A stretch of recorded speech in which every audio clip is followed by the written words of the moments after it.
اللہ تبارک و تعالیٰ نے فرمایا ایمان والو نیکیاں کر کے ان کو ضائع نہ کرو۔ پھر ضائع کیسے ہوتی ہیں؟ رب کا قرآن فرما رہا ہے نیکی جتلانے سے، احسان جتلانے سے، یا کسی کو تکلیف دینے سے کہ میں نے اس کے ساتھ یہ نیکی کی ہے تو پھر اس کو تکلیف دی، کہ یہ بات میری یہ کیوں نہیں مان رہا، میں نے اس کے ساتھ یہ نیکی کی ہے، کسی کو تکلیف دینا، کسی کے اوپر احسان جتلانا، یہ میں نہیں کہہ رہا، رب کا قرآن کہہ رہا ہے کہ نیکی ضائع ہو جاتی ہے۔ اس طرح انسان کے پلے کف بھی نہیں رہتا۔ اسے انہی الفاظ سے آگے بڑھے رب نے فرمایا یوں سمجھ لو کہ ایک پتھر پڑا ہے،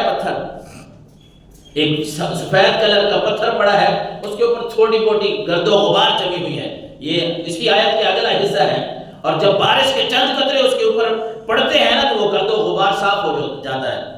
تو اللہ تبارک و تعالیٰ نے فرمایا جب نیکی کر کے تم احسان جتلاتے ہو نا، یا کسی کو تکلیف دیتے ہو، تمہاری نیکیاں اسی طرح ضائع ہو جاتی ہیں۔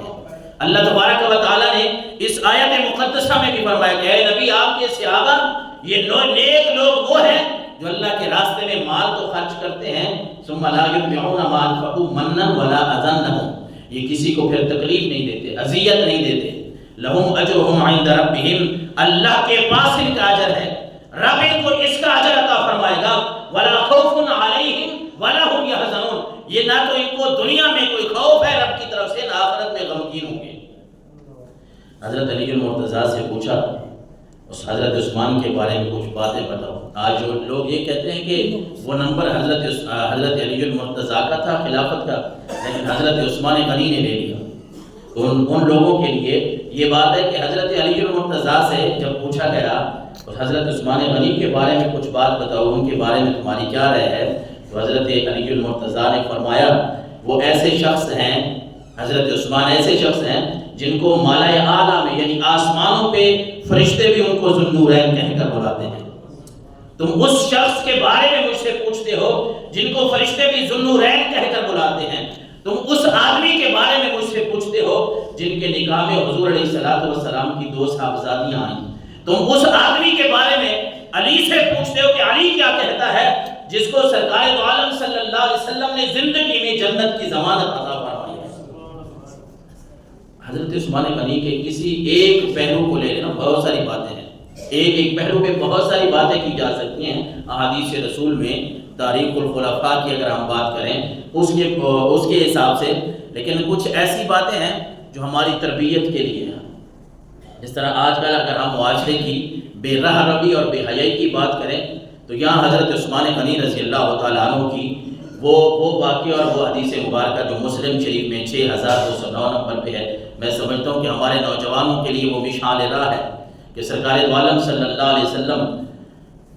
کے بارے میں حضرت ام المومنین عائشہ صدیقہ رضی اللہ تعالیٰ عنہ فرماتی ہیں کان رسول اللہ صلی اللہ علیہ وسلم مضطجعا فی بیتی کاشفا عن فخذیہ او ساقیہ،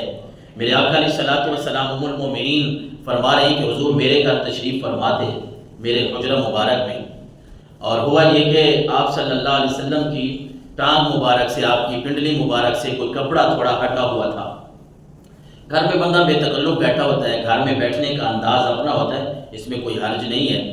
کہ گھر کے اپنے افراد ہوتے ہیں، اپنی ماں باپ ہیں، بیٹیاں بہنیں ہیں، اپنی اولاد ہے، تو گھر میں بندہ ہر جگہ پہ اتنا سنبھل کے نہیں بیٹھتا، گھر کے اپنا انداز ہوتا ہے، کوئی اس میں حرج والی بات نہیں۔ لیکن آگے جو ہے وہ حضرت ام المومنین عائشہ صدیقہ فرماتی ہیں ہوا یہ کہ فاستاذن ابو بکر، اتنے میں میرے والد محترم حضرت ابو بکر آئے، انہوں نے دروازہ کھٹکھٹایا، اجازت طلب کی، فاذن له وهو على تلك الحال فتحدث، کہ حضرت ابو بکر صدیق نے دروازہ کھٹکھٹایا، حضور نے اجازت دے دی، لیکن آپ صلی اللہ علیہ وسلم جس بے تکلف انداز میں آپ بیٹھے تھے، آپ کی مبارک ٹانگ سے کپڑا جو ہٹا ہوا تھا اسی طرح بیٹھے رہے، اور حضرت ابو بکر سے بات چیت شروع کر دی، جو معاملات تھے وہ شروع ہو گئے۔ اسی طرح حضرت ام المومنین عائشہ فرماتی ہیں پھر یہ ہوا ثم استاذن عمر، تھوڑی دیر گزری کہ حضرت عمر فاروق آئے، انہوں نے اجازت طلب کی، فآذن له، ان کو بھی آقا کریم نے اجازت دی، وهو على تلك الحال فتحدث، کہ آپ صلی اللہ علیہ وسلم جس طرح بیٹھے تھے بے تکلف کے انداز میں اسی طرح بیٹھے رہے، حضرت عمر بھی آئے، انہوں نے بھی آپ سے بات چیت شروع کر دی جو معاملات تھے۔ ثم استاذن عثمان، پھر تھوڑی دیر گزری کہ حضرت عثمان غنی آئے، انہوں نے اجازت طلب کی، فجلس رسول اللہ صلی اللہ علیہ وسلم مصب ثیابہ، حضرت ام المومنین عائشہ کہتی ہیں جب عثمان غنی نے اجازت طلب کی نا، پھر ہوا یوں کہ حضور علیہ السلام جس طرح ٹیک لگا کے بے تکلف کے انداز میں بیٹھے تھے، آپ صلی اللہ علیہ وسلم جب عثمان غنی کا بتایا گیا کہ اللہ کے رسول حضرت عثمان آئے ہیں، وہ اجازت طلب کر رہے ہیں، تو میرے آقا علیہ السلام ٹیک چھوڑ کر بیٹھ گئے اور اپنے کپڑوں کو صحیح کرنے لگے، وَسَوَّى ثِيَابَهُ، اپنے کپڑوں کو جوڑنے لگے۔